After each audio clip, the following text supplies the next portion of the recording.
Hello everyone. So dear students, in this video we are going to see about the gas laws. Okay, every gas has to follow some laws. Okay, given by the different scientists, है ना, और उसी के according हम लोग आगे के जैसे कौन सी गैस के लिए क्या कंडीशन अप्लाई होती है, एवरीथिंग, है ना, ये सब कुछ हम लोग ये लॉज के बाद में अच्छे से समझ सकते हैं. आपको न्यूमेरिकल्स भी इन सारे लॉज पे, तो इस वीडियो में हम लोग देखेंगे आपको जो जो लॉज हैं गैस के वो सारे.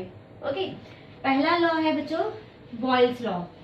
Boils law is also called as pressure volume law, या आप इसको प्रेशर वॉल्यूम रिलेशनशिप भी बोल सकते हो, है ना. प्रेशर वॉल्यूम लॉ बोलिए या प्रेशर वॉल्यूम रिलेशनशिप बोलिए. Okay, it was given by Robert Boyle in year 1662 और उसी के नाम पर ये लॉ रखा गया, that is Boyle's law. Statement क्या है? The volume of a fixed mass of a gas is inversely proportional to its pressure at constant temperature. मतलब सिंपल सा हम यहाँ पे लिख सकते हैं at constant temperature. Okay, at constant temperature volume of a gas is inversely proportional to pressure. Okay, volume of a gas is inversely proportional to pressure. मतलब suppose करिए कंटेनर में गैस भरी है, हम उस गैस पर जितना प्रेशर अप्लाई करेंगे उसका वॉल्यूम उतना ही कम होता जाएगा. कंडीशन क्या रिक्वायर है कि हमारा टेम्परेचर क्या होना चाहिए, कांस्टेंट होना चाहिए. ओके, यहाँ से बच्चों हम लोग प्रोपोर्शनलिटी साइन हटाते हैं तो एक कांस्टेंट आ जाता है जिसको हम लोगों ने फिलहाल नाम दिया है K1. ओके, तो हम लोग यहाँ से क्या लिख सकते हैं, है ना, नॉर्मली K दे सकते हैं हम लोग. यहाँ से हम लोग पीवी जो रहेगा, पीवी क्या आ जाएगा हमारा, कांस्टेंट आ जाएगा. तो यहीं से हम लोगों का मैथमेटिकल फॉर्म क्या बन जाता है, your PV equals to constant. Okay, जब पीवी आपका कांस्टेंट है, ओके, पीवी अगर कांस्टेंट होता है तो सपोज करिए आपके पास में दो अलग अलग गैसेस हैं. ओके, है ना, gas 1 and gas 2. Okay, gas 1 का प्रेशर P1 है, वॉल्यूम V1 है. ओके, गैस 2 का प्रेशर P2 है, वॉल्यूम V2 है, और दोनों ही चीजें क्या हो जाएगी, इज इक्वल टू कांस्टेंट. तो we people can write over here P1 V1 equals to P2 V2. और बॉयल्स लॉ के लिए आप लोगों को याद रखना है बच्चों, जब भी हम लोगों को न्यूमेरिकल सॉल्व करना रहेगा उस टाइम पर आप लोगों को यही मैथमेटिकल फॉर्म अप्लाई करना है, that is your P1 V1 equals to your P2 V2. और सिंपल इसको हम लोग लिख सकते हैं P1 upon P2 equals to V2 upon V1. क्या कांस्टेंट होना चाहिए, टेम्परेचर एंड मोल्स. एन मतलब कि moles, temperature and moles is constant. ये दोनों चीजें हमारी क्या होनी चाहिए, कांस्टेंट होनी चाहिए जब भी हम लोग बॉयल्स लॉ कहीं पर भी लगाते हैं. तो ऑलवेज रिमेंबर चिल्ड्रन कि जहां पर भी क्वेश्चन आता है एट कांस्टेंट टेम्परेचर, तो वहां पर आप लोगों को पता होना चाहिए कि यहाँ पर क्या कंडीशन होगी, यहाँ पर टेम्परेचर कांस्टेंट होगा. बिकॉज बॉयल्स लॉ की स्टेटमेंट में ही ये चीज है कि temperature must be constant. Okay okay, so here हमारे पास में क्या आ जाएगा, P1 V1 equals to P2 V2, जिसको हम लिख सकते हैं P1 upon P2 equals to V2 upon V1. और याद रखना है बॉयल्स लॉ में always your temperature must be constant. तो आपको खुद को भी पता है कि वॉल्यूम, किसी भी गैस का वॉल्यूम कम ही होगा जब हम उस पर प्रेशर ज्यादा अप्लाई करेंगे. तो ओके, चलिए इसका अगर हम लोग देखें ग्राफिकल रिप्रेजेंटेशन, है ना, इसका ग्राफिकल रिप्रेजेंटेशन हम लोगों को देखना है. तो graphical representation of boils law. Okay, graphical representation Boyle's law का, सपोज करिए यहाँ पर वॉल्यूम है हमारा डेसीमीटर क्यूब में और यहाँ पर हमारा है प्रेशर. आप जैसे जैसे प्रेशर बढ़ाते जाओगे, जब प्रेशर बहुत कम है वॉल्यूम भी बहुत ज्यादा है, लेकिन जैसे जैसे प्रेशर आपका बढ़ता जाएगा आपका वॉल्यूम कम होता जाएगा. और एक टाइम आएगा जब आपका वॉल्यूम भी क्या हो जाएगा, कांस्टेंट हो जाएगा. कंडीशन क्या है, एट कांस्टेंट टेम्परेचर. ठीक है, एट कांस्टेंट टेम्परेचर. तो देखिए ग्राफ, यहाँ पर प्रेशर सबसे कम होगा, वॉल्यूम सबसे ज्यादा है, लेकिन जैसे जैसे प्रेशर आप बढ़ाते जा रहे हो आपका वॉल्यूम शार्प डिक्रीज होना शुरू होता है. देन नेक्स्ट हम लोगों को प्लॉट करना है, ग्राफ है हमारा पीवी, है ना, प्रेशर वॉल्यूम और पी के बीच में. ओके, हम नॉर्मली पीवी और पी के बीच में अगर ग्राफ प्लॉट करेंगे तो आपको कुछ इस तरीके के ग्राफ मिलना शुरू हो जाएंगे। ओके, ग्राफ ये टेम्परेचर T1 हो जाएगा, ये टेम्परेचर T2 हो जाएगा, T2 is more than that of T1।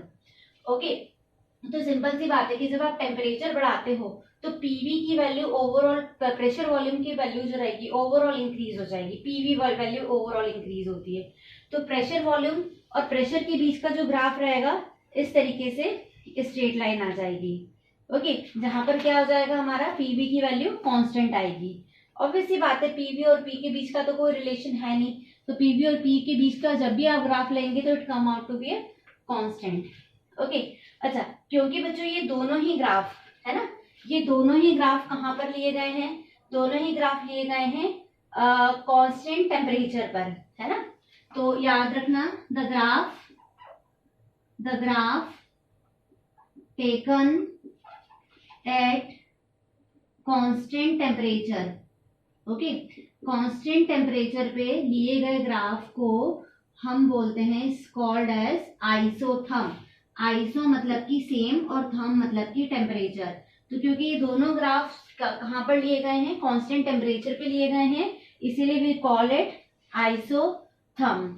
Okay, लेकिन अगर बच्चों हम यहाँ पर ग्राफ जो है, ग्राफ प्रेशर और 1/v के बीच में प्लॉट करते हैं, है ना, प्रेशर और 1/v के बीच में, जैसे अगर देखा जाए तो प्रेशर और वॉल्यूम में तो इनवर्स रिलेशनशिप है, लेकिन P और 1/v में डायरेक्ट रिलेशनशिप है। तो एट दैट टाइम चिल्ड्रन आप लोगों को यहाँ पे स्ट्रेट लाइन मिल जाएगी, इस तरीके का आपको ग्राफ मिलेगा अलग अलग टेम्परेचर पे। ये हो जाएगा temperature T1, temperature T2, temperature T3। Okay, T3 is more than that of T2 is more than that of T1। Okay, तो ऑब्वियस ये बात है बच्चों, आप टेम्परेचर बढ़ाओगे, टेम्परेचर बढ़ाते जाओगे तो आपका जो ग्राफ रहेगा वो ग्राफ कैसे जाएगा, ऊपर की तरफ आपका बढ़ता जाएगा टेम्परेचर बढ़ाने पर। ओके, तो ये आपके क्या देखे हम लोगों ने, कुछ ग्राफिकल रिप्रेजेंटेशन देखी है।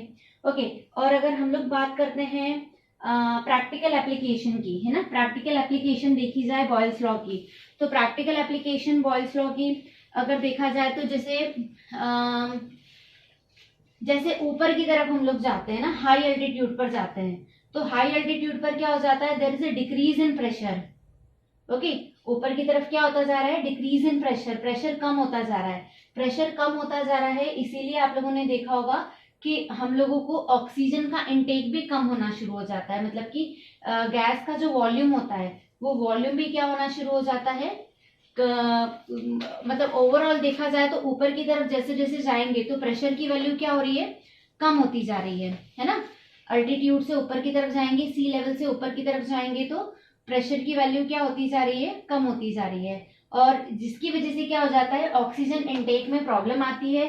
और इसीलिए आप लोगों ने देखा होगा कि जो माउंटेन क्लाइंबर्स होते हैं they take oxygen cylinder with them. Okay, they always take oxygen cylinder with them. तो प्रैक्टिकल एप्लीकेशन बॉयल्स लॉ की यही होती है, हाई एल्टीट्यूड पर प्रेशर की कमी होने की वजह से। ओके, तो यहाँ पर हम लोग देख लेते हैं इसकी practical application.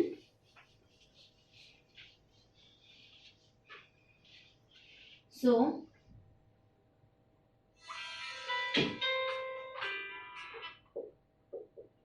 Practical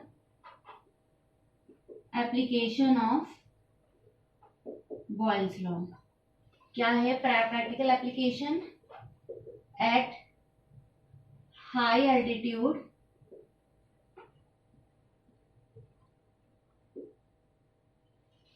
pressure of air decreases, due to which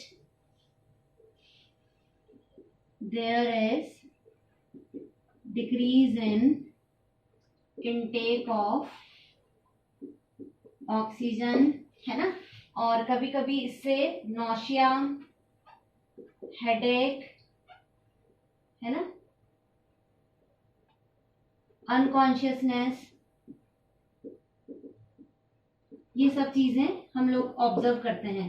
और यही रीजन है बच्चों, जो माउंटेन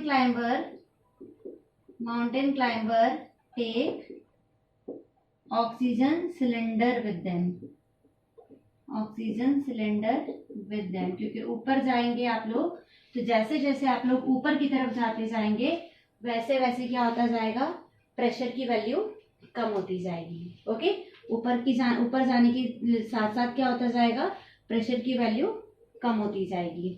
ओके, तो please remember this thing. Then come to next law. ये पहला लॉ था, है ना, Boyle's law. At constant temperature pressure is inversely proportional to volume, simple सा लॉ है ये। सेकेंड आता है Charles law. Charles law, Charles law है बच्चों volume temperature, volume temperature relationship, volume temperature relationship. Okay, volume temperature relationship मतलब क्या, कि सपोज करिए हम लोगों ने प्रेशर को कांस्टेंट कर दिया है ना, प्रेशर, अगर प्रेशर हमारा कांस्टेंट है तो सिंपल सी बात है कि टेम्परेचर बढ़ाने पर किसी भी गैस का वॉल्यूम जो रहता है ऑलवेज इंक्रीजेस, अगर प्रेशर कांस्टेंट है तो चार्ल्स लॉ यही बोलता है बच्चों, at constant pressure the volume of the gas is directly proportional to temperature. आप जितना टेम्परेचर बढ़ाओगे गैस हमेशा ऊपर की तरफ आएगी, provided your pressure must be constant. Okay, तो यहाँ पर क्या है, अच्छा ये लॉ जो है given by Jacques Charles in 1787। Okay, ये लॉ जैक्स चार्ल्स ने दिया था और इसीलिए इसको चार्ल्स लॉ बोलते हैं हम लोग। और स्टेटमेंट अगर हम लोग बोले इसका तो क्या है, the volume of a fixed mass of a gas is directly proportional to the temperature at constant pressure। constant pressure पर volume of a gas is directly proportional to its temperature। okay, now तो law क्या बन जाएगा, at constant pressure volume of a gas is directly proportional to temperature. Okay, तो यहीं से V is proportional to T आया, तो इसको हम लोग लिख सकते हैं बच्चों V इक्वल्स टू KT। इसका मतलब आप लिख सकते हैं V बाय T जो है वो K है, मतलब कि V बाय T क्या हो जाएगा, कांस्टेंट हो जाएगा।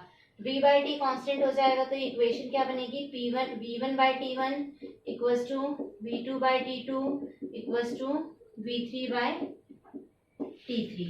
या फिर इसको हम लोग लिख सकते हैं क्या, V1 T2 equals to V2 T1।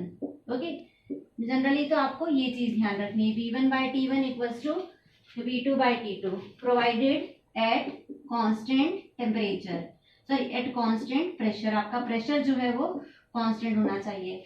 तो हम भी जानते हैं कि कोई सी भी गैस है अगर आप उसका टेम्परेचर बढ़ाओगे तो ओवरऑल वो राइज ही करेगी, मतलब कि ओवरऑल देखा जाए तो उसका वॉल्यूम जो रहता है वो इंक्रीज ही होगा। ओके, तो प्लीज ध्यान रखना है इस चीज को आप लोग। ओके, अब यहाँ पे जैसे थोड़ा बहुत टेम्परेचर स्केल के बारे में भी आपको आइडिया होना चाहिए, जिसके लिए आप लोगों को वीडियो ऑलरेडी भेज चुके हैं, तो आप लोगों को टेम्परेचर का एक आइडिया होना चाहिए कि what is absolute temperature, what is absolute zero, everything you must know about this. Okay, ये सब चीजें आप लोगों को पता होनी चाहिए। एक तो ये स्टेटमेंट है बच्चों। ओके, नेक्स्ट जो स्टेटमेंट होता है इसका, है ना, नेक्स्ट स्टेटमेंट अगर हम लोग देखें तो जैसे ये चार्ल्स लॉ है ना, चार्ल्स लॉ को थोड़ा सा अपग्रेड किया था एक और लॉ ने, दैट इज गेल-यूजेक लॉ। यहाँ पर एक और लॉ आता है गेल-यूजेक लॉ। गेल-यूजेक लॉ जो रिलेशनशिप है वो है pressure temperature relationship. Okay, pressure temperature relationship, इसके ग्राफ एक साथ देखेंगे हम लोग, प्रेशर टेम्परेचर रिलेशनशिप। तो गेल-यूजेक लॉ क्या बोलता है ना, चार्ल्स लॉ ने क्या बोला था, provided pressure constant volume is directly proportional to temperature. Gay Lussac ने बोला कि एक एग्जांपल मैं आपको देती हूँ प्रेशर कुकर का। सपोज करिए प्रेशर कुकर आपके पास में है, तो प्रेशर कुकर में क्या होता है बच्चों, वॉल्यूम हमेशा कांस्टेंट होता है। आप प्रेशर कुकर का वॉल्यूम कभी भी नहीं चेंज कर सकते हो। सपोज करो जो भी कुकर आप यूज कर रहे हो प्रेशर कुकर, उसका वॉल्यूम आप कभी नहीं चेंज कर सकते हो। लेकिन अगर आप उस प्रेशर कुकर में ज्यादा प्रेशर क्रिएट करना चाहते हो तो आपको क्या करना पड़ेगा, बर्नर को बढ़ाना पड़ेगा, मतलब आपको टेम्परेचर बढ़ाना पड़ेगा। तो वही चीज क्या है, आपकी प्रेशर टेम्परेचर रिलेशनशिप है। ओके, प्रेशर टेम्परेचर रिलेशनशिप या गेल यूजेक लॉ क्या बोलता है, at constant volume the pressure of a gas is directly proportional to the temperature है ना। At constant volume the pressure of a gas is directly proportional to the temperature। आप temperature बढ़ाते जाओगे तो आपका प्रेशर भी जो रहेगा वो बढ़ता जाएगा, प्रोवाइडेड आपका वॉल्यूम जो है वो कांस्टेंट होना चाहिए। तो मैथमेटिकल स्टेटमेंट क्या बन जाएगा, एट कांस्टेंट वॉल्यूम है ना, at constant volume pressure is directly proportional to temperature, और pressure is equal to K T, और आप इसको लिख सकते हैं P by T equals to K that is constant. तो यहाँ पर मैथमेटिकल फॉर्म क्या बनेगा, P1 by T1 equals to P2 by T2। This will be the mathematical statement और mathematical form of your Gay Lussac law. तो ये भी आप लोगों को पता होना चाहिए। ओके, अब जैसे यहाँ पर हम लोगों को देखना है चार्ल्स लॉ का ग्राफ और बॉयल्स लॉ का ग्राफ। ओके, दोनों ही चार्ल्स लॉ का ग्राफ और गेल यूजेक लॉ का ग्राफ, तो दोनों की ग्राफ्स हम लोग देखते हैं। देखिए मैंने अभी आपको बताया था बॉयल्स लॉ का ग्राफ, बॉयल्स लॉ का ग्राफ क्योंकि बॉयल्स लॉ किस पर है, कांस्टेंट टेम्परेचर पर है, इसलिए बॉयल्स लॉ के ग्राफ को आइसोथर्म बोलते हैं। चार्ल्स लॉ, ओके, तो यहाँ पर हम लोगों को देखना है graph of Charles law, Charles law का ग्राफ। चार्ल्स लॉ का ग्राफ जो है उसको हम लोग बोलेंगे आइसोबार। क्यों, क्योंकि वो कांस्टेंट प्रेशर पे लिया गया है। ओके, तो अगर हम लोग यहाँ पर ग्राफ निकालेंगे तो ग्राफ कैसा आएगा, सपोज करिए इस एक्सिस पर हम लोगों ने लिया है टेम्परेचर, इस एक्सिस पर हम लोग टेम्परेचर ले रहे हैं और इस एक्सिस पर हम लोग वॉल्यूम ले रहे हैं। मैंने आपको बताया ये है, अच्छा वॉल्यूम सपोज करिए डेसीमीटर क्यूब में लिया आपने, टेम्परेचर केल्विन में लिया है। ओके, तो ये जो ग्राफ आएगा ये ग्राफ आएगा आपका straight line. This graph will be straight line क्योंकि हम लोग यहाँ पर यही बोल कर आए हैं volume is directly proportional to temperature. तो जब भी डायरेक्ट रिलेशनशिप होती है बच्चों you will get a graph like this. Okay, कहाँ पर होगा ये, एट कांस्टेंट प्रेशर पर आपको ये ग्राफ मिलेगा। ओके, लेकिन सपोज करिए आप लोगों ने अलग अलग प्रेशर्स लिए हैं यहाँ पे, तो again this is volume and this is temperature kelvin में। अगर आपने अलग अलग ग्राफ लिए हैं तो आपको ग्राफ जो रहेंगे वो ऐसे ऐसे मिलेंगे, अलग अलग प्रेशर पे लिए गए ग्राफ। सपोज करिए ये P4, P3, P2, P1। Okay, जहां पर हम लोग बोल रहे हैं P4 is more than that of P3, P2 and P1, सबसे कम हो जाएगा P1, प्रेशर P1 सबसे कम होता जाएगा। ओके, तो सिंपल सी बात है बच्चों के कांस्टेंट प्रेशर पर लिए गए ग्राफ हैं, आप जब भी प्रेशर कम करोगे तो आपका ग्राफ वॉल्यूम की तरफ ही जाएगा। ओके, यहाँ से यहाँ पर हम लोग प्रेशर को कम कर रहे हैं तो आपका ग्राफ कहाँ जा रहा है, वॉल्यूम की तरफ, मतलब ओवरऑल प्रेशर कम करने पर वॉल्यूम आपका इंक्रीज ही होगा। ओके, और ये हम लोग पढ़ कर आए हैं बॉयल्स लॉ में। तो graph of Charles law children, Charles law के ग्राफ जो रहते हैं they are called as isobar. Okay, similarly अगर हम लोग बात करते हैं गेल यूजेक लॉ की, okay, so Gay Lussac law का अगर हम लोग ग्राफ देखते हैं तो गेल यूजेक लॉ के ग्राफ को लिया गया है कहाँ पर, कांस्टेंट वॉल्यूम पर लिया गया है। ओके, तो एट कांस्टेंट वॉल्यूम पर लिए गए ग्राफ को हम लोग बोलते हैं आइसोमेट्रिक। ओके, तो यहाँ पर देखना है हमको graph of Gayle Lussac law का ग्राफ हमको देखना है। तो गेल यूजेक लॉ का ग्राफ जो रहेगा डेट इज कॉल्ड एज, क्योंकि वो किस पर लिया गया है, at constant n and volume पर. तो this graph is called as isometric. Okay, तो again we have pressure, again we have temperature, volume हम लोगों को कांस्टेंट ही रखना है. तो जो ग्राफ मिलेगा वो ग्राफ आपको कुछ स्ट्रेट लाइन ही मिलेगा. Okay, provided your volume must be constant. ठीक है, तो ये हम लोगों ने 3 लॉ देखे. What are the laws we have seen? Boyle's law, Charles law, Gay-Lussac law. Okay, and one more law we have to see, that is called as Avogadro's law. Okay, तो 4th law हम लोगों को देखना है. That law is called as Avogadro's law. Okay,